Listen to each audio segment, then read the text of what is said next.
Sir हमने first question के हाँ, फर्स्ट क्वेश्चन में कहाँ तक? आखिरी के फिफ्थ और सिक्स्थ वाले होमवर्क में दिए।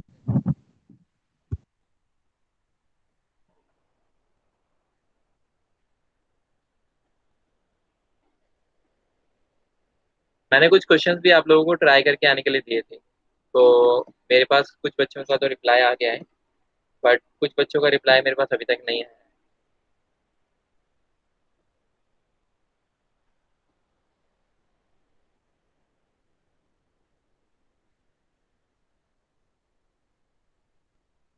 देखिए, ये जो हमारा क्वेश्चन है, सर कौन सा वाला क्वेश्चन? क्वेश्चन नंबर 4 कर रहे हैं बच्चे। फोर्थ। हाँ, इससे पहले जिन्होंने होमवर्क कर लिया एक बार प्रेजेंट करो स्क्रीन।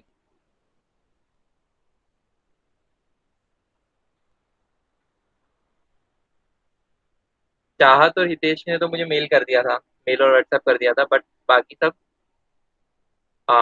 दिनांशी, आलिया, गौरांश, निहारिका का भी मेरे पास आ गया था मेल।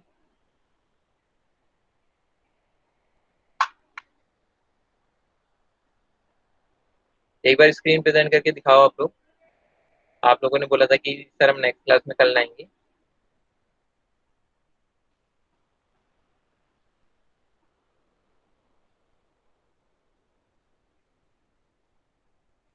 ठीक है, मैं नाम लेता हूँ। गौरांश,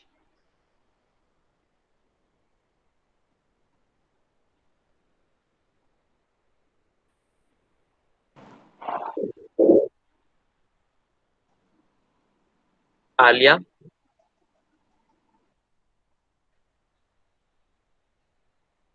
बच्चे पेज नंबर मैंने आपको बताया था 14। पेज नंबर 14 पे थर्ड का जो सेकंड और थर्ड पार्ट था, वो क्वेश्चन दिया था आप लोगों को।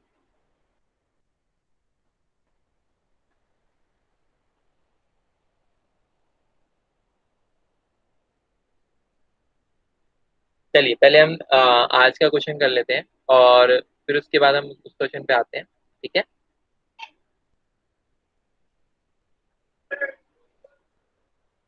देखिए, फोर्थ क्वेश्चन विजिबल है सबको क्वेश्चन? सर मैंने ना पहले क्वेश्चन ट्राई करी थी। क्या बोल रहे हैं बच्चे? सर मैंने ना फोर्थ क्वेश्चन को करने की ट्राई करी थी। अच्छा, फोर्थ को ट्राई करने की कोशिश की थी, तो हो गया आपका? सर एक बार आप देख के बता दो, मैं स्क्रीन में वो कर देता हूँ, है ना? ठीक है बच्चे, दिखाओ दिखाओ। उससे पहले एक बार क्वेश्चन नंबर 4 पढ़ना हितेश। ठीक है, एक बार क्वेश्चन नंबर 4 पढ़ो।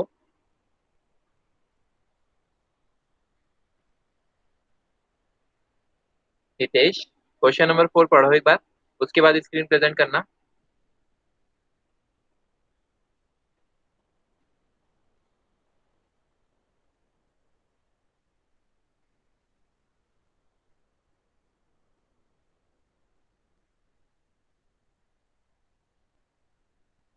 अच्छा, और कौन पढ़ेगा क्वेश्चन?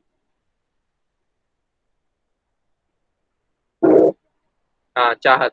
हाँ बेटा, आप पढ़िए, क्वेश्चन नंबर 4 पढ़िए। Express your point in the form of P upon Q. Are you surprised by your answer? With your teacher and classmate, discuss why the answer makes sense. हाँ, तो देखिए, यहाँ पर जो ये हमारा नंबर है, ये नंबर क्या है? 0.9 बार। ठीक है। अब इसको क्या बोल रहा है? इसको बोला है कि आपको किसकी फॉर्म में रिप्रेजेंट करना है? रैशनल नंबर की फॉर्म में रिप्रेजेंट करना है। ठीक है। अब रैशनल नंबर की जब इसको फॉर्म में हम रिप्रेजेंट करने की कोशिश करेंगे, तो देखिए, x इज इक्वल टू क्या है बच्चे? 0.9 बार। ठीक है, 0.9 बार। अब दोनों तरफ में क्या कर दूंगा? मल्टीप्लाइंग कर दूंगा, किससे? Multiply by 10। Multiply by 10। तो यहाँ पे हो जाएगा 10x इज इक्वल टू 9.9 बार। ठीक है ना, ये चीज तो सबको समझ में आई होगी क्योंकि हम लोग इस चीज को डिटेल में डिस्कस कर चुके हैं कि इसको हम क्या कर सकते हैं, 0.99 बार लिख सकते हैं, इसमें कोई दिक्कत नहीं है क्योंकि इस इनफाइनाइट मैनी टाइम्स ऑफ 9 लिखे हुए में से अगर हम एक सर नाइन फोर्थ निकाल, क्वेश्चन करनी है। क्या बच्चे? फोर्थ क्वेश्चन एक बार दिखाएं क्या? फोर्थ क्वेश्चन कर लिया है ना आपने? हाँ दिखा दिया मेरे को। 10x is equals to 9 plus x, 10x minus x is equals to 9। ठीक है ठीक है, हाँ तो ये भी ठीक है। जब x की वैल्यू यहाँ पे क्या है हमारी, x की वैल्यू क्या ली है बच्चे आपने यहाँ पे?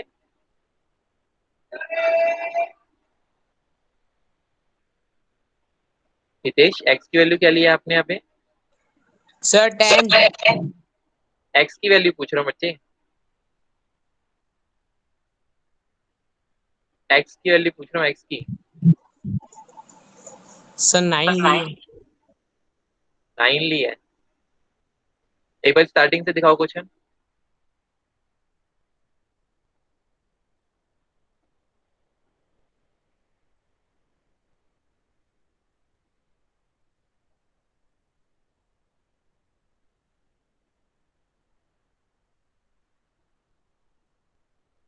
हाँ ऊपर ऊपर से दिखाओ, x is equal to, x की वैल्यू लिखी नहीं है अच्छा आपने? बच्चे क्वेश्चन सही है आपका किया हुआ, बट x की वैल्यू लिखना देखो बहुत जरूरी है, ठीक है ना। जब तक आप x की वैल्यू नहीं लिखोगे, जब तक ये पता नहीं चलेगा कि आप किस में से किसको क्या माइनस कर रहे हैं, ठीक है ना। तो x की वैल्यू यहाँ पे जरूर हमें लिखनी है। देखिए यहाँ पर x की वैल्यू क्या है हमारी, 0.9 बार। ठीक है, x की वैल्यू क्या है, 0.9 बार। अब देखिए इसको जब मैंने मल्टीप्लाई किया 10 से, तो 10x इज इक्वल टू 9.9 बार। इसको मैंने मान लिया equation second from first and second. ठीक है, इक्वेशन फर्स्ट और सेकेंड से, from equation first and second मैं क्या करूंगा, 10x इज इक्वल टू मेरा है 9.9 बार। ठीक है, और यहाँ पर जो मेरा x है वो मेरा क्या है, 0.9 बार, राइट। अब इसमें से इसको माइनस किया 9x, इसमें से इसको माइनस किया 9, तो x मेरा क्या आ गया बच्चे, x की वैल्यू मेरी आ गई 1। ठीक है, x की वैल्यू मेरी क्या आ गई यहाँ पे, 1। अब देखो x की वैल्यू मेरी क्या थी, 0.9 बार, यानी ये क्या वैल्यू थी, 1 से छोटी वैल्यू। लेकिन अब मैंने जब x की वैल्यू p अपॉन q की फॉर्म में रिप्रेजेंट करनी चाहिए, तो p अपॉन q की फॉर्म में एक ऐसे वैल्यू आ गई, 1 आ गई। अब यहाँ पे क्वेश्चन में कहता है कि are you surprise with answer. भाई सरप्राइज वाली बात तो है ही, क्योंकि जो 0.9 बार था वो क्या था, एक से छोटा था, लेकिन ये किसके बराबर आ गया, एक के बराबर आ गया जब हमने p अपॉन क्यू की फॉर्म में रिप्रेजेंट किया। तो एक बार हैंड रेस करना, किसके दिमाग में आता है कि ये 1 आ गया तो ठीक आया, और किसको लगता है कि नहीं सर ये तो दिक्कत है। तो मैं पहले उनसे पूछ रहा हूँ जिनको लगता है कि नहीं सर ये तो ठीक है, 1 आ गया तो कोई दिक्कत वाली बात इसमें नहीं है। एक बार हैंड रेस करो। सर क्या? हाँ देखिए, जिसको लगता है कि ये जो 1 आ गई ये वैल्यू हमारी 0.9 बार की वैल्यू, 0.9999 जो हमारा जा रहा था, ये जो 1 आ गई है वो ठीक है। और जिसको लगता है कि ये वैल्यू सही नहीं है, तो पहले मैं एक बार उनसे हैंड रेस करवा रहा हूँ। जिनको लगता है कि वैल्यू ठीक आई है, इसमें कोई भी दिक्कत नहीं है, एक बार वो हैंड रेस करें। हाँ ठीक है, हितेश और चाहत, गौरांश और निहारिका। ओके, तो निहारिका आप ये बताइए कि 1 जो वैल्यू इसकी आई है वो ठीक कैसे है?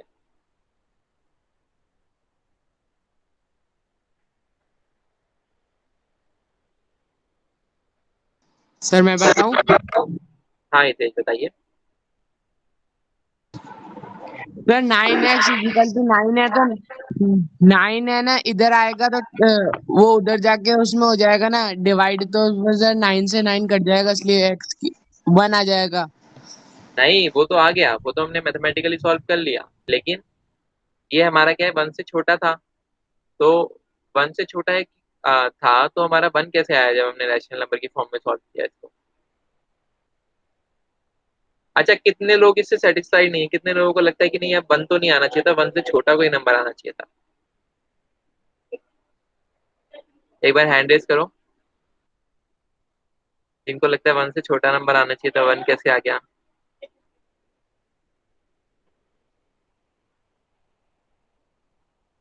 चल ठीक है, कोई बात नहीं।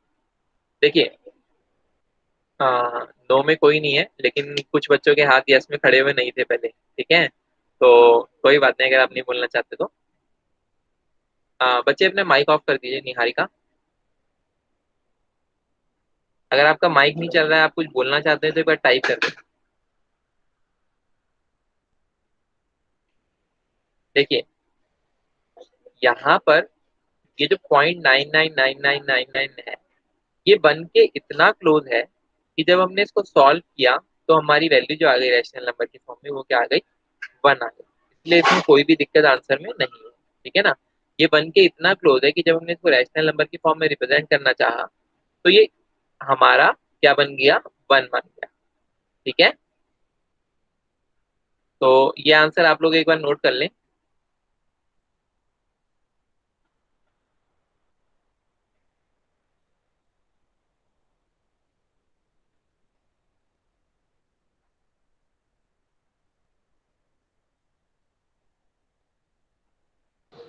सर एक बार वापस समझा सकते हैं? हाँ देखिए बच्चे, यहाँ पर x जो है वो किसके बराबर है, 0.9 बार, ठीक है ना। मतलब क्या हो रहा है, 9 का रिपीटिशन हो रहा है बार बार। तो हमने क्या किया, हमें यहाँ पे x की वैल्यू किसकी फॉर्म में चाहिए बच्चे, रैशनल नंबर की फॉर्म में चाहिए, यानी p अपॉन क्यू की फॉर्म में चाहिए, ठीक है ना। तो p अपॉन क्यू की फॉर्म में मुझे वैल्यू चाहिए, तो मैं क्या करूंगा, मुझे दिख रहा है इसको अगर मैं 10 से मल्टीप्लाई करता हूँ, देखिए x जो है मेरा 0.9 बार, इसको मैं ऐसे लिख सकता हूँ 0.99 बार, क्योंकि 9 का बार बार ही रिपीटिशन होता ही जा रहा है। तो मैं अगर इसमें से एक 9 निकाल के लिख भी दूंगा तो मुझे कोई दिक्कत इसमें आने वाली नहीं। अब मैंने क्या किया, मल्टीप्लाई किया इस इक्वेशन को 10 से, तो 10x इक्वल टू क्या हो गया, 9.9 बार, ठीक है। इसको मैंने फर्स्ट इक्वेशन मान लिया, इसको सेकंड मान लिया। अब मुझे क्या करना था बच्चे, रैशनल नंबर की फॉर्म में जब भी निकालना होता है तो मुझे इस रिपीटिशन से छुटकारा पाना होता है, ठीक है। जब भी मुझे निकालना होता है तो मुझे क्या होना पाना होता है, इस रिपीटिशन से छुटकारा पाना होता है, ताकि मैं क्या कर सकूँ, एक पर्टिकुलर वैल्यू को सॉल्व कर सकूँ।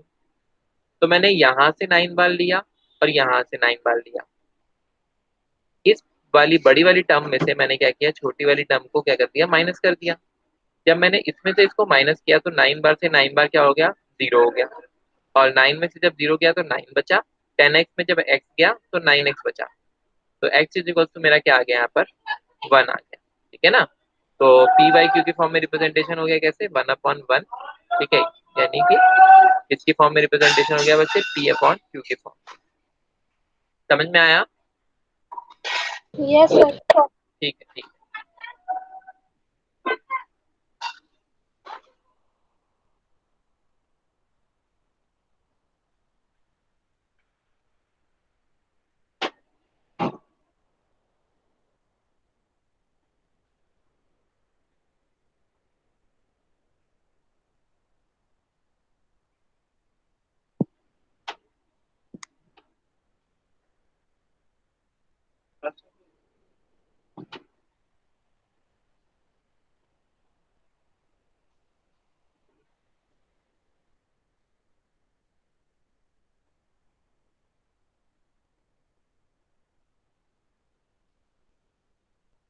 एक बार नोट डाउन कर लो तो मुझे बता देना।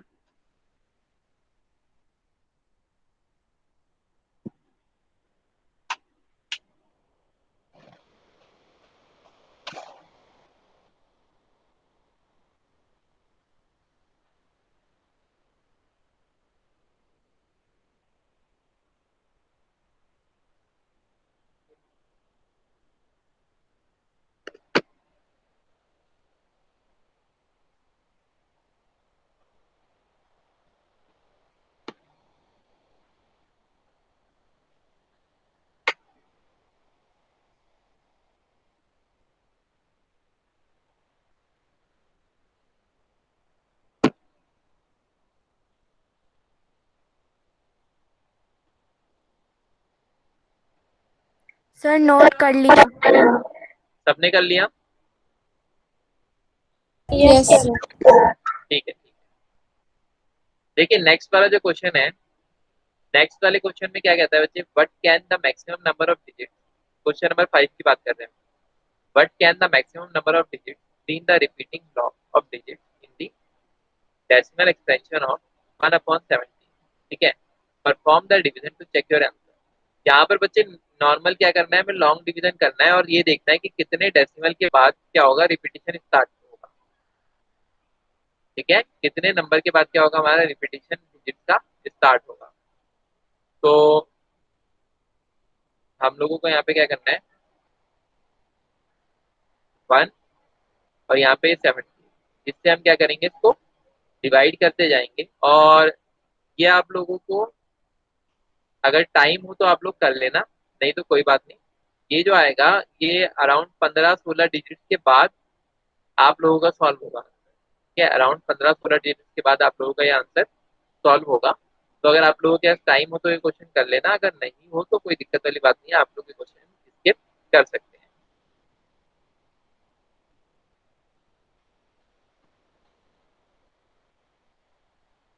नेक्स्ट क्वेश्चन देखिए, नेक्स्ट क्वेश्चन कौन पढ़ेगा? नेक्स्ट क्वेश्चन दिनांशी आप पढ़िए।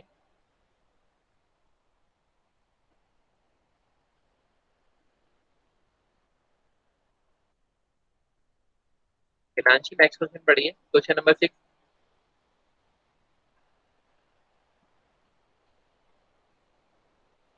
आवाज आ रही है आपको? ठीक है, अभयदीप, अभयदीप आवाज आ रही है बच्चे आपको? Alia,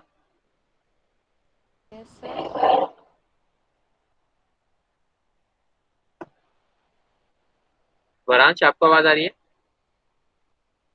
yes sir. हाँ बच्चे क्वेश्चन पढ़िए, question number 5, sorry question number 6।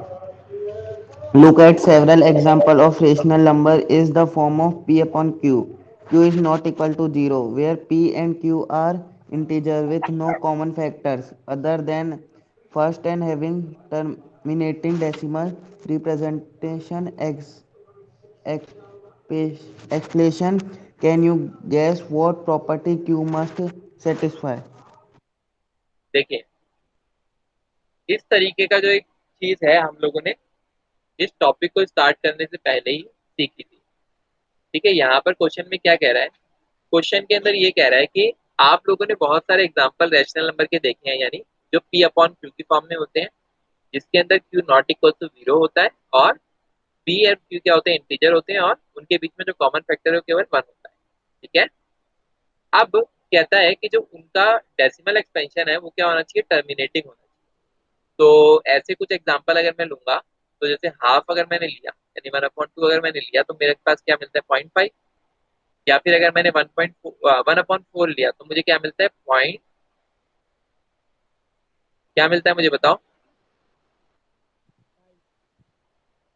बोलो क्या मिलेगा, सॉल्व करो जल्दी इसको एक बार।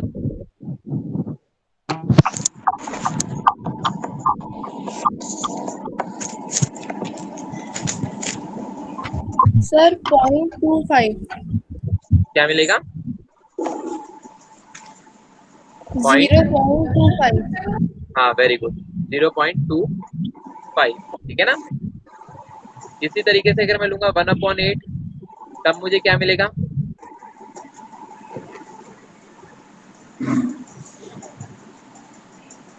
पॉइंट बताओ जल्दी।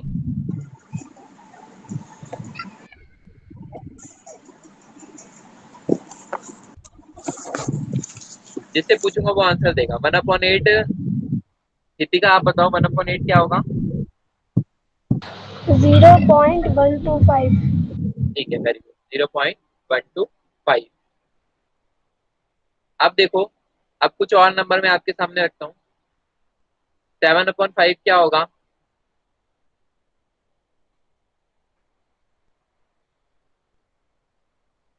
अभय, अभय आवाज आ रही है तो आप इसका आंसर बताओ। अच्छा अभय लैपटॉप, ठीक है, चाहत, हाँ चाहत, आप बताइए इसका आंसर। 1.4। 1.4, ठीक है।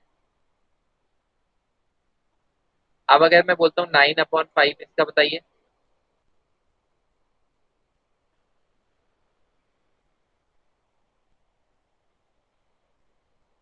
9/5 का बताइए आंसर।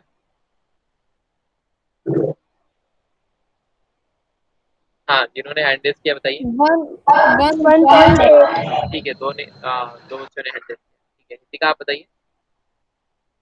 1.8। हाँ, 1.8, ठीक है। देखिए, कोई भी नंबर जो है, अगर उसके नीचे क्या होगा, 10 होगा। मान लो 23/10 है, तो वो हमेशा क्या आएगा बच्चे, एक टर्मिनेटिंग डेसिमल आएगा। किसी पॉइंट के बाद क्या होगा, जाके खत्म हो जाएगा। ठीक है, किसी पॉइंट के बाद जाके वो नंबर क्या हो जाएगा हमारा, खत्म हो जाएगा। और या फिर किसी भी नंबर के अंदर क्या होगा, या तो नीचे 2 हो, या 2 की कोई पावर हो। 2 की कोई पावर का मतलब 2 का स्क्वायर यानी 4 हो, जैसे कि यहाँ पर है। ठीक है, या फिर 2 की पावर 3, 8, जैसे कि यहाँ पर है। ठीक है, या फिर किसी नंबर के नीचे क्या हो, 5 हो। ठीक है, जैसे कि यहाँ पर है, और जैसे कि यहाँ पर है। या फिर 5 की कोई पावर हो। ठीक है, या फिर 5 की कोई पावर हो। 5 की पावर वाला मैं आप लोगों को एक एग्जांपल दे देता हूँ। देखिए, जब हम लोग करते हैं 1/25, इसका सॉल्यूशन बताओ मुझे कितना आएगा। इसका हाँ बताओ, 1/25 कितना आएगा। 0.04। 0.04, ठीक, ठीक, वेरी गुड। तो ये क्या हो गया बच्चे, 0.04। और देखो, हम लोगों ने दो चीजें तो कर ली कि या तो क्या हो, 5 हो नीचे, या फिर 5 की पावर हो, या फिर 2 हो, या फिर 2 की पावर हो। तीसरी चीज देखो, मैंने ये भी देखा कि जब मैं करता हूँ 2 × 5 करता हूँ 10, या फिर मैं करता हूँ 2 की किसी पावर को मल्टीप्लाई करता हूँ 5 की किसी पावर से, 100। ठीक है, या फिर ऐसा कोई नंबर जैसे मान लो 2² × 5, तो मुझे क्या मिलेगा, 20। तो इन सब केसेस के अंदर अगर मैं इनको डिवाइड में लगाता हूँ, 1/20 करता हूँ मैं। ठीक है, या फिर इसी तरीके से मैं करता हूँ, तो मुझे हमेशा जो नंबर मिलेगा, वो एक ऐसा नंबर मिलेगा जो क्या होगा, कहीं पे जाके खत्म हो जाएगा। डेसिमल के बाद कहीं पे जाके ये नंबर क्या हो जाएगा, एंड हो जाएगा। ठीक है, डेसिमल के बाद कहीं पे जाके वो नंबर क्या हो जाएगा, मेरा एंड हो जाएगा। तो ये चीजें तो आप लोगों की समझने के लिए थी। ठीक है, अब इस क्वेश्चन में लिखना किस तरीके से मैं आपको बता देता हूँ।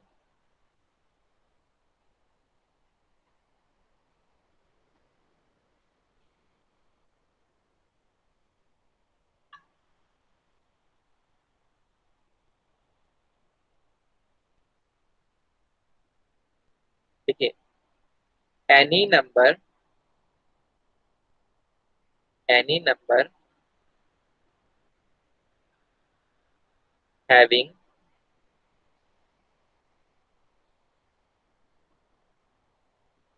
2 की पावर n, 5 की पावर n, और या फिर एक की m ले लो, एक की n ले लो। ठीक है, और 2 की पावर m इंटू 5 की power n always have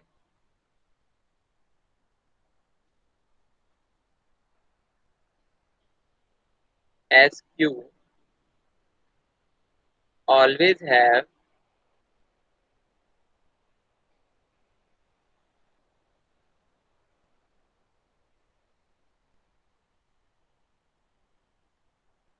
a terminating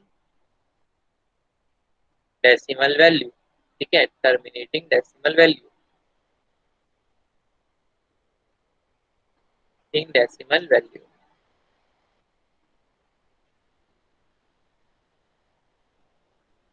देखिए यहाँ जो मैंने लिखा है 2 की पावर m, या फिर यहाँ जो लिखा है मैंने 5 की पावर n, ये बच्चे वैल्यूज हैं। ठीक है, ये वैल्यूज हैं, जैसे वैल्यूज होंगी 2 की पावर 1, 2 की पावर 2, ठीक है, ये इनकी पावर हो गई, 2 की पावर 3, 2 की पावर 4, या फिर और कोई पावर हो सकती है। इसी तरीके से 5 की पावर 1, 5 की पावर हो सकता है 3 हो, 5 की पावर हो सकता है 5 हो, ठीक है, या फिर 5 की पावर 2 हो। समझ में आई ये बात आप लोगों को? Yes sir. ठीक है, तो एक बार इस स्टेटमेंट को नोट डाउन कर लो, फिर हम लोग 7 क्वेश्चन पे पहुंचते हैं।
लिखा सबने?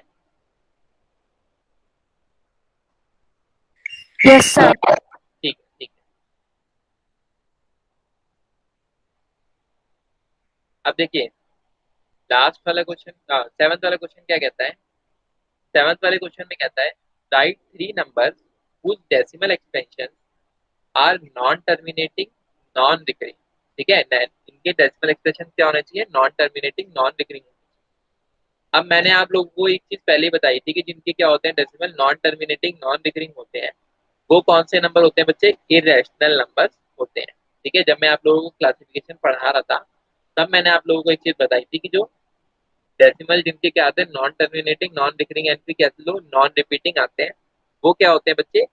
वो सारे के सारे नंबर जो है हमारे वो इरेशनल नंबर होते हैं। अब देखो इरेशनल नंबर्स के कुछ एग्जांपल हम लोग पहले से जानते हैं। ठीक है, जैसे मान लो √2 है मेरे पास, ये क्या है? मेरा एक इरेशनल नंबर है। तो इसका अगर हम डेसिमल एक्सपेंशन लिखेंगे तो इसका डेसिमल एक्सपेंशन क्या आता है? 1.41421। और आगे क्या होता है? अलग अलग नंबर इसमें आते जाते हैं। ठीक है ना, आगे भी इसके अंदर क्या होगा? अलग अलग नंबर आते जाएंगे। जैसे इसके अंदर कोई रिपीटेशन पैटर्न फॉलो नहीं हो रहा है, आगे भी इसी तरीके से कोई पैटर्न फॉलो नहीं होगा। तो एक तो हमारे पास ये इसका एग्जाम्पल है। ठीक है, 3 एग्जाम्पल हम लोगों से बोले हैं, तो 3 एग्जाम्पल हम लोग इनको दिखा देते हैं कि 3 एग्जाम्पल कौन कौन से होंगे यहाँ पे। √3 एक एग्जाम्पल है। ठीक, तो √3 की अगर हम वैल्यू लेंगे तो इसकी वैल्यू आती है 1.73205।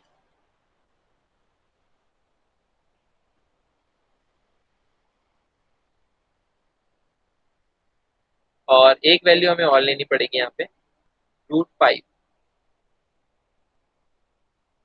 तो √5 की जो हमारे पास वैल्यू आती है वो आती है 2.23606। अब देखिए ये जो क्वेश्चन है इसके अंदर ये जो मैंने वैल्यूज लिखी है, 99% तो ये क्वेश्चन कभी भी एग्जाम के अंदर पूछा नहीं जाता है। ठीक है, क्योंकि आपको ये वैल्यूज इतनी याद ही नहीं रखनी है। √2 की वैल्यू जनरली हम याद रखते हैं बस सर 1.4। हाँ बोलिए। सर ये वैल्यू कैसा है, एक बार आप बताना, फिर से समझ में नहीं आया। बच्चे ये जो वैल्यू है इनकी, ये वैल्यू निकाली गई है। ठीक है, जब इसको सॉल्व किया गया तो ये इसकी वैल्यू निकाली गई है। ठीक है ना? Okay sir. हाँ, तो इसकी वैल्यू हमारे पास ऑलरेडी निकली हुई है। अब देखिए ये क्या आता है, इसको जब हमने सॉल्व किया 1.41421, इसके आगे भी क्या होगा? ये नंबर जो है हमारा बढ़ता ही चला जाएगा। फिर हम बात करेंगे √3 की, तो √3 वाला जो नंबर है हमारा 1.73205, जो 5 इसके आगे भी ये नंबर क्या होगा, बढ़ता ही चला जाएगा। फिर √5 की अगर हम बात करें तो ये भी नंबर हमारा क्या होगा, आगे बढ़ता ही चला जाएगा। देखो सॉल्व इसको किया जा सकता है अगर हम निकालना खुद भी चाहे रूट के उससे, बट ये जो वैल्यू आगे आती जाएगी ना इतनी लंबी, तो आपको सॉल्व करने में बहुत ज्यादा टाइम लग जाएगा।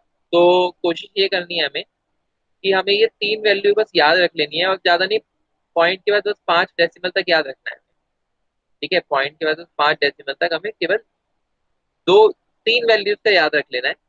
वैसे तो 99% चांसेस है कि ये क्वेश्चन नहीं आता कभी। हाँ, 1% हो सकता है कि ये क्वेश्चन कभी एग्जाम में पूछ ले। ठीक है, 1% चांसेस है कि ये क्वेश्चन कभी एग्जाम के अंदर पूछ ले। तो तब आप लोगों के पास अगर ये 2 या 3 एग्जाम्पल्स रहेंगे तो आप वो एग्जाम्पल्स लेके बता सकते हैं। अब देखिए क्वेश्चन नंबर 8, ये एक बार नोट डाउन कर लो। ये नोट डाउन हो जाए तो मुझे बताना। क्वेश्चन नंबर 8 करते हैं फिर हम।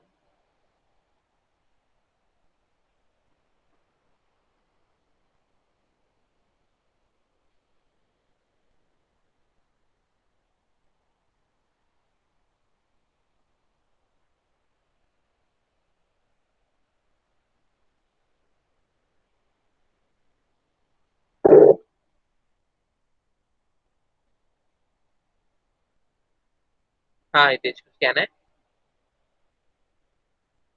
सर इसमें डिवाइड करना है मतलब में। क्या बच्चे? सर ये 8th वाले क्वेश्चन में डिवाइड करना है ना? हाँ बच्चे, अभी मैं बता रहा हूँ आपको, डिवाइड करना है पहले। हाँ बिल्कुल सही बता रहे हैं। किया ये 7th वाला क्वेश्चन सबने? Yes sir. Yes sir. ठीक है, ठीक।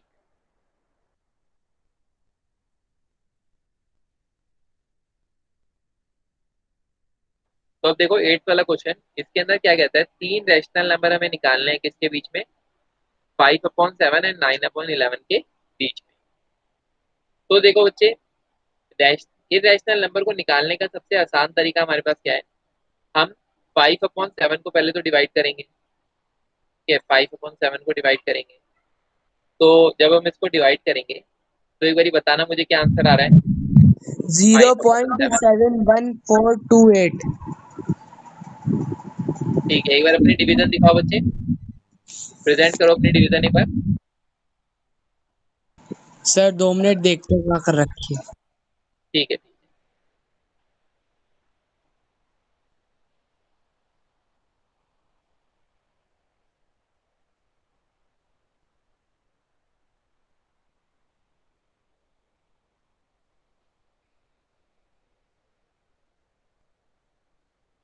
करो एक बार डिवीजन सब इसकी।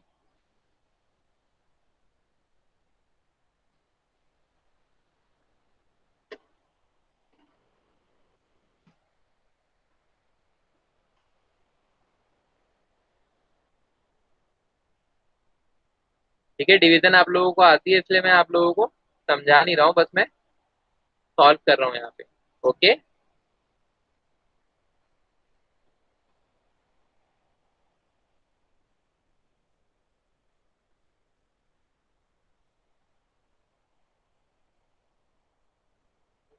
अब देखिए वापस से वही रिपीटेशन हो गया यहाँ पर।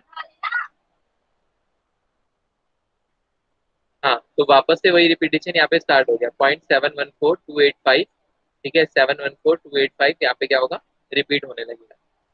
तो पहला नंबर ये आ गया हमारे पास 0.714285 बार। ठीक है, सेकेंड नंबर देखो 9/11।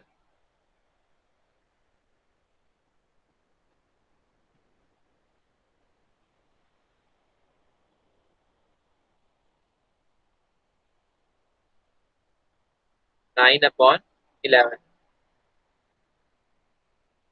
90 पॉइंट, ये हो जाएगा 8201। सर ये भी 0.81 बार। हाँ, क्या होगा, ये 8181 का वापस से क्या होगा, रिपीटेशन होता रहेगा। ठीक है, तो यहाँ पर हम क्या लिख देंगे बच्चे, यहाँ पर हम ये लिख देंगे कि ये हो जाएगा 0.81 बार। अब देखो, इन दोनों के बीच में जब हमें रैशनल नंबर लेने हैं, तो इन दोनों के बीच में जो हमारे रैशनल नंबर आएंगे बच्चे, वो रैशनल नंबर क्या होंगे, इस 0.714285 से तो बड़े होंगे, और 0.81 से क्या होंगे, छोटे होंगे। ठीक है ना।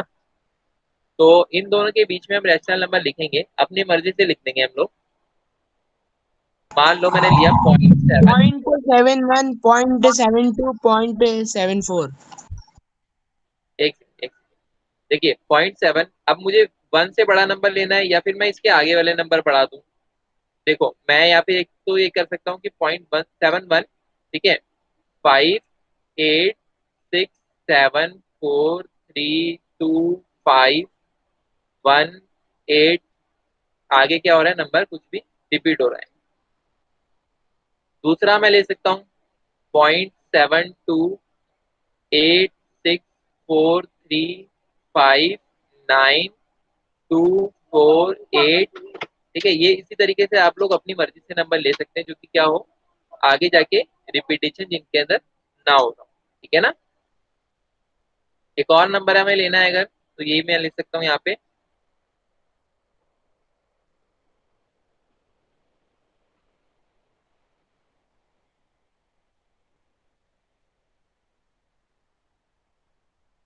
ठीक है, तो ये हमारा हो गया 8 क्वेश्चन। एक बार इसको नोट डाउन कर लो।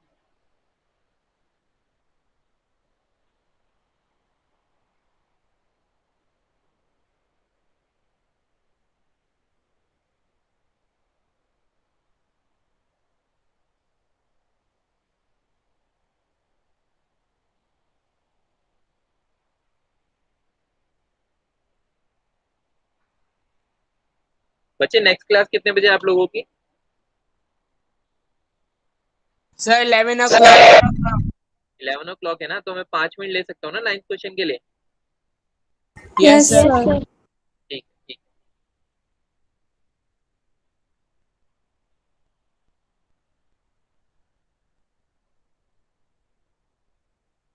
ये एक बार नोट डाउन कर लिया हो तो बताना।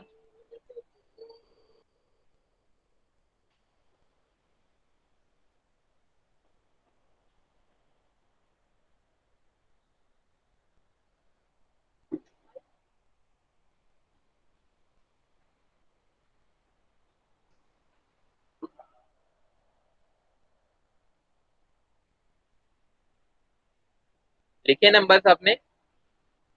Yes sir. Yes, sir. ठीक ठीक। अब देखिए 9th वाला क्वेश्चन।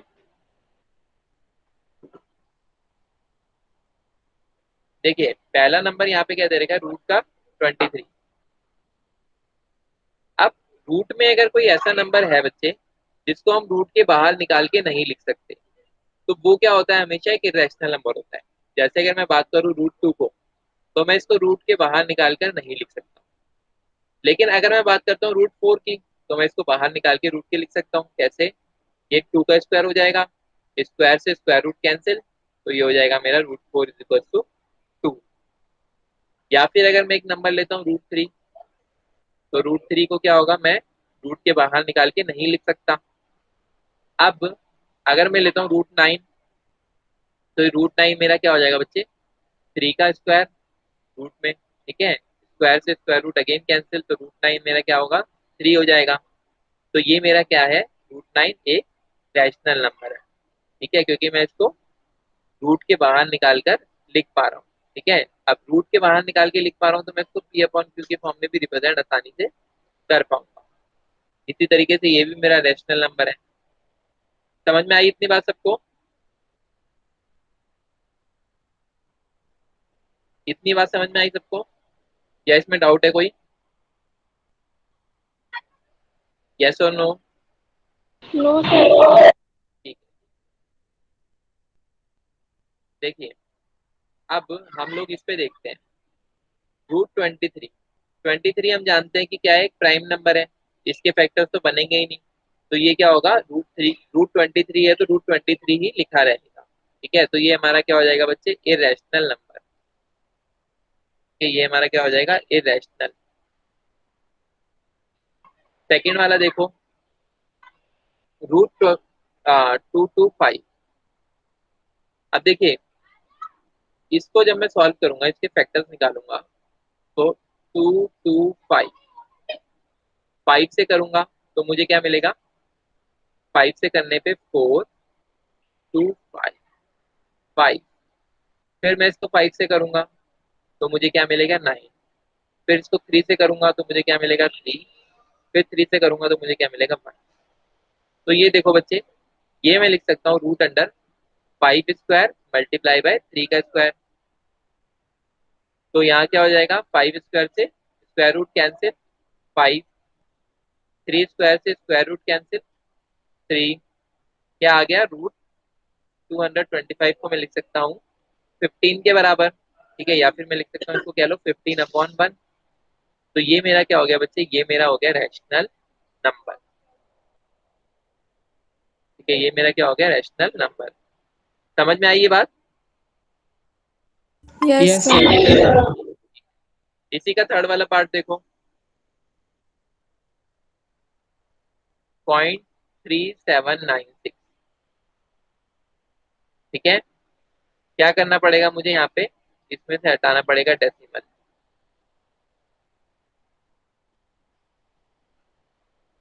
इसको सॉल्व करो जरा, सॉल्व करके इसको सिंप्लीफाई करो।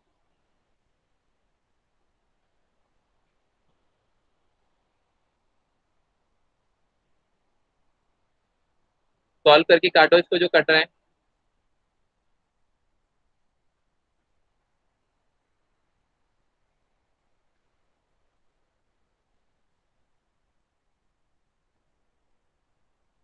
बताओ क्या आएगा।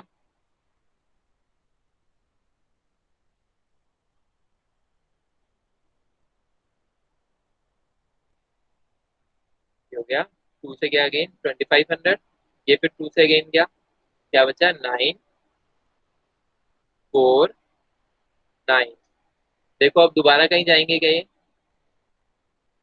ये दोबारा नंबर कटेंगे क्या कहीं पे, नो सर। नहीं कटेंगे ना।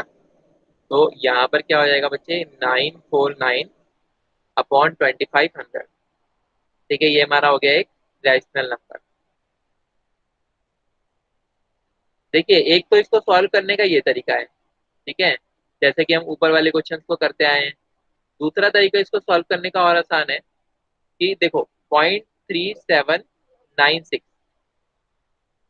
हम क्या जानते हैं कि जो टर्मिनेटिंग डेसिमल होते हैं वो क्या होते हैं, वो एक रैशनल नंबर होते हैं।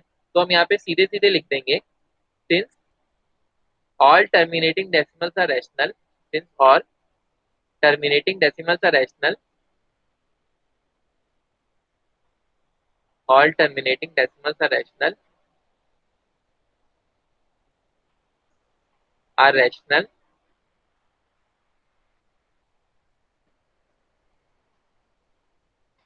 this is a rational number, this is a rational number।